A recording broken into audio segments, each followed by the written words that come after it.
Hello. Today I'm going to tie for you a foam cicada. Full disclosure, when cicadas are on the water, I usually fish a Charlie Boy hopper or some variant of it, maybe trim the legs a little bit, make the wings a little bigger. But I couldn't resist playing with some foam that I had left over from another project. So here we go. We're going to do this one on a size 8, but the other day, one of those cicadas was banging his head into my screen door, and I found him, took a good look, and he was about twice as big as the one I tied here for this video. So feel free to match the size of the ones in your area. So this foam that was left over was 3 layers of 2 millimeter foam. So I trimmed it square and trimmed the end a little bit. I hit it with a lighter to smooth that out. I don't think there's anything natural in this bug except the deer hair that I stick on at the end for a wing. So we're going to use some rubber legs. There's going to be some um, another piece of foam for the eyes. There's that nice patch of deer hair that I use, and I'm only going to hold this together with the A-dot uni thread. It's just strong enough um, to do the job. So I've only tied 2 of these this way. And the first one I used orange thread to make the segments and to hold it together. And it's pretty flashy, and I'm not sure orange is necessary. It's more like a fat western salmon fly than something I would use here in Pennsylvania. I toned it down a bit and used that light Cahill, which is kind of a yellow thread. So what I'm doing here is I put a needle in the vise, and I'm just trying to make segments but leave that body kind of plump and round here. So I'm just going to make a segment and then whip finish. I'm going to put a little Sally Hansen's on all these thread wraps later. And if they get chewed up and pulled off, I don't think I care. That means we had a good day. So I think most of the time I'm catching smallmouth with these, and they do have teeth and they chew them up pretty good. So, but I stuck this foam in on an angle, and mostly for access to it, and so I didn't have to cut it the length ahead of time, and kind of works out doing it this way. Now here I kind of learned that between the camera and the vise, if I hold the tag end from the bottom, it's a little easier. And I say I learned that, but I think I attempted again on the next wrap. So I'm not killing this with tension. I'm just trying to make a nice snug set of wraps. Kind of define the segments.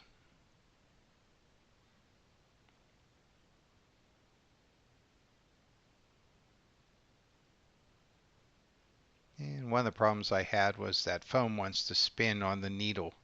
And for a little while I had one of those tiny hair clips on it, which held it in place real nice, but then it was like took up the entire shot uh, when I was filming. So I took that off and figured I'd just use a finger or two to keep that from spinning on the needle.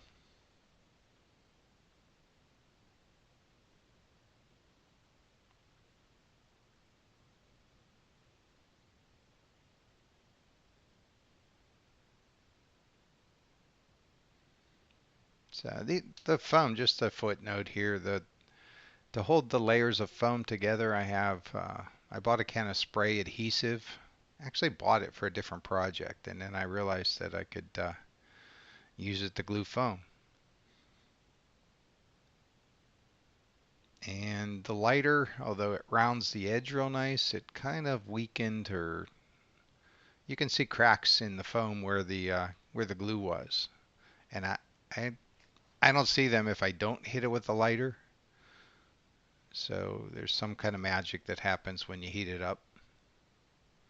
Not that any of that matters. This is just me, I guess, killing time here while we finish making segments. So I'm going to do 3 segments, and here we come in with the Sally Hansen's and give those thread wraps a nice coat.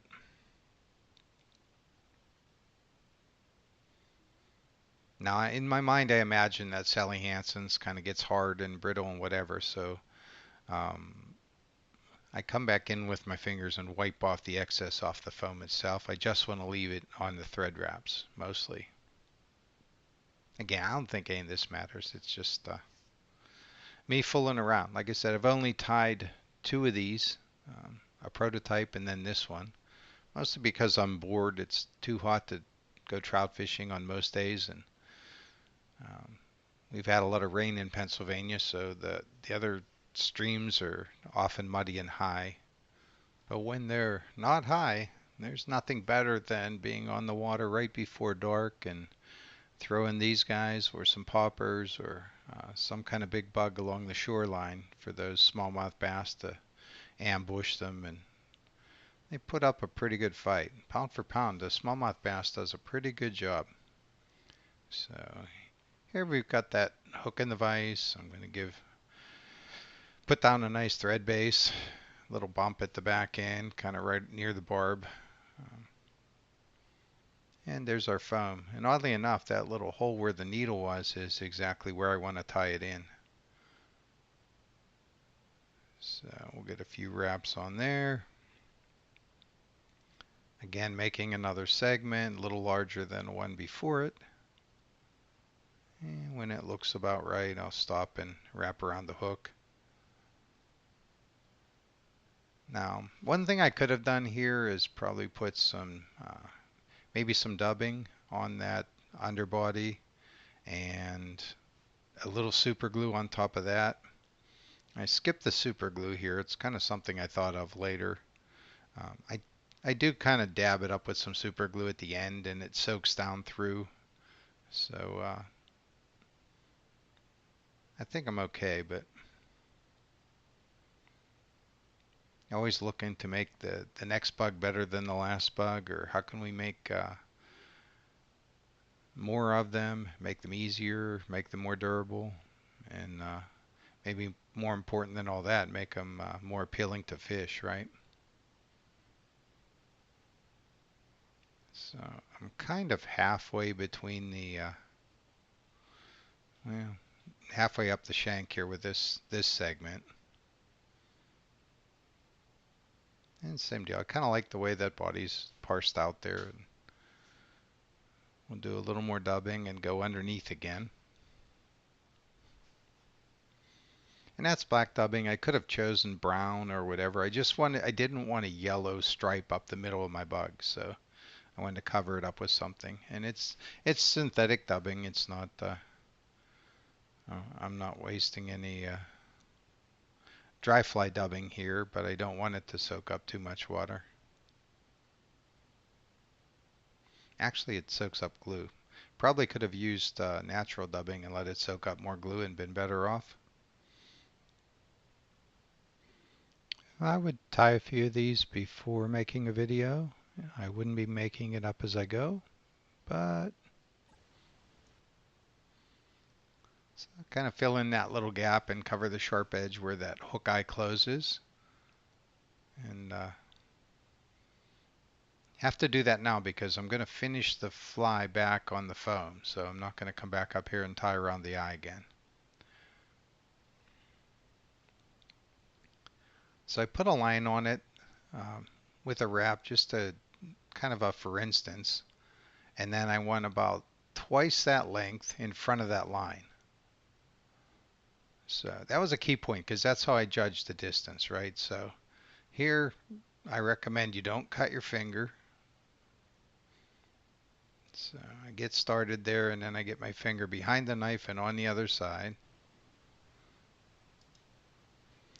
So that's a dollar store, I don't know, knife and with the breakaway tips. But rather than break them off, I have a fine sharpening stone with my fly tying stuff, and well, actually a couple of stones, but I hit my knife and my scissors with them periodically. Used to be a machinist, so I kind of have a knack for sharpening things. So here we cut off the upper layer of foam and kind of on an angle. We don't want that other stuff to get in the way. Going to do a few wraps here and I'm going to try not to pull it too tight. And then I got to get back in the middle, right? So as I angle that thread back, kind of have to get things shortened up and get the right angle. I'm going to split that last segment that I just made. Yeah. It's a little fiddly there, but I got what I wanted, and now my thread is parked right in the middle.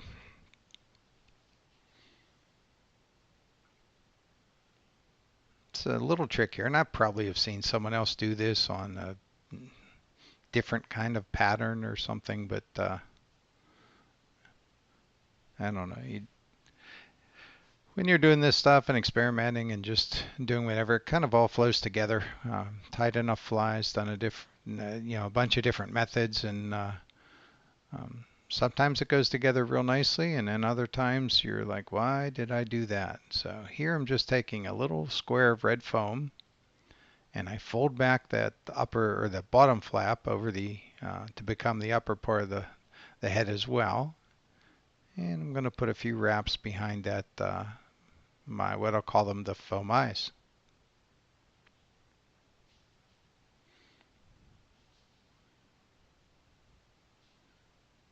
Okay, I'm liking the way that looks. There's that little stub of foam on top. I'm going to trim that out of the way because we have some parts to put there. I could just went ahead here and knock those eyes off while I was at it, but I didn't. So I'm back in the middle, and this is where I'm going to tie in the wings and the legs and kind of finish up. So here, that's just a little bit of that poly I get from those shoelaces. It was kind of a bright yellow. I don't know, maybe a gray would have been better here. Got to put some color in this thing, I think. So I tied it in the middle, folded it over, left a little loop there so that I have something to stick to. I'm going to brush it out a little bit, untangle it so that when I trim it, it doesn't look chopped.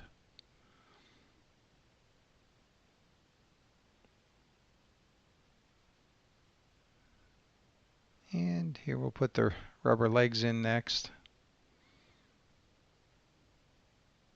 So this was just some round yellow rubber I had laying on the bench. Um, Maybe something darker would have been more appropriate. You can always, one of the methods, and I didn't do it in the video, but you can always grab the end of the rubber leg, kind of twist it up, hit it with a marker, and then when you untwist it, it becomes like, kind of put stripes on it. So I was going to pull that loop back out of the way and work in front of it, but after further review, I want to stay between the legs when I put in the deer hair and finish. So I'm going to chop that off so it doesn't sag. And I'll go prepare some deer hair. Well, I'm getting ahead of myself here. We're going to thin out the underwing, the poly. Again, this was just to brighten it up or to give me something to look at. Kind of trim that on an angle and chop off the long ones. A little snip here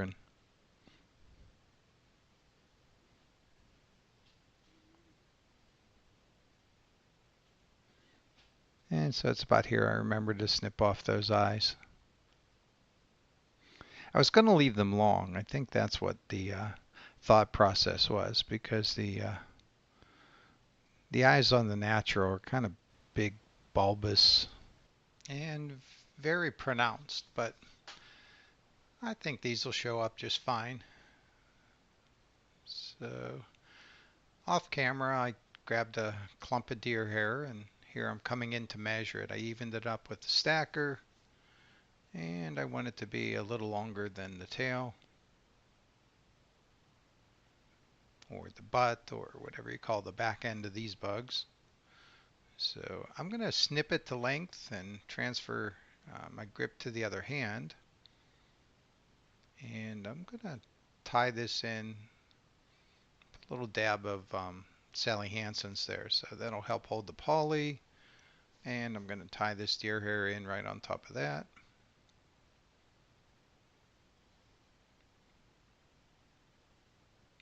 So here I'm fiddling around so I have the right amount. So I'm sticking it out just to the back of the head. Put a couple of wraps on. And I get away with pulling just, this is that 8/0 thread, right? So when we normally spin deer hair, we use something heavier, but I'm pulling this into foam. So you get away with that. It fills in real nicely behind the head. And that's pretty much it. So we're going to put a lot of glue on this bug. So to finish this off, I'm not really going to whip finish there. I don't want to make a band or a part in that deer hair on the top. So I'm going to super glue this and put 3 or 4 wraps in through there. Trying not to make a part in the deer hair. So there, I pulled that 8/0 until it broke. And I kind of did that on purpose. I was pulling harder and harder just to see what I could get away with. Um, but you do have to pull and hold that thread a little bit when you use the super glue, and then it'll that helps set the super glue. So, but either way, we're going to glue the crap out of this thing from the bottom, and now that's going to unwrap. So I'm liking what I did. Let's zoom out. I'll flip it over, put some glue on it, and primp it for about the next 2 minutes. And I think one thing too, I'm going to snip those legs again here, but I might have even left them a little bit long. After looking at the natural,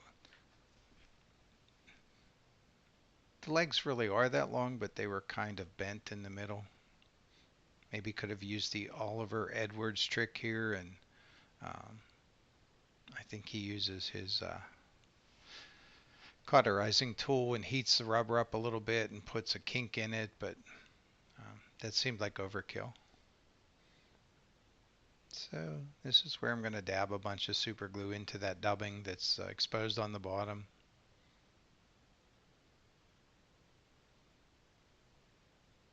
And as that soaks down in, I think it's going to bite into the underbody, the thread underbody, and kind of keep it. I did test it off camera when I was done. It's not really prone to spinning, so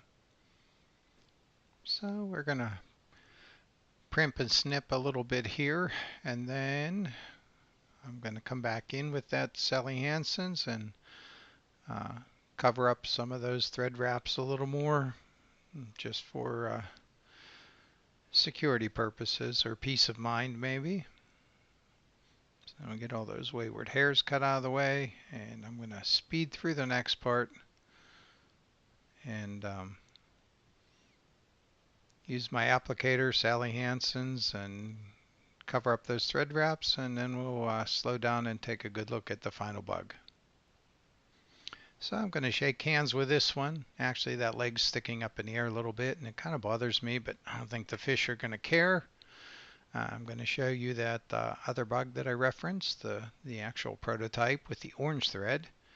And I think either one will do a little damage on smallmouth, and we'll have to go find out. So thanks for hanging in to the end. If you want to learn more about me, look me up on Amazon. And until next time, be safe.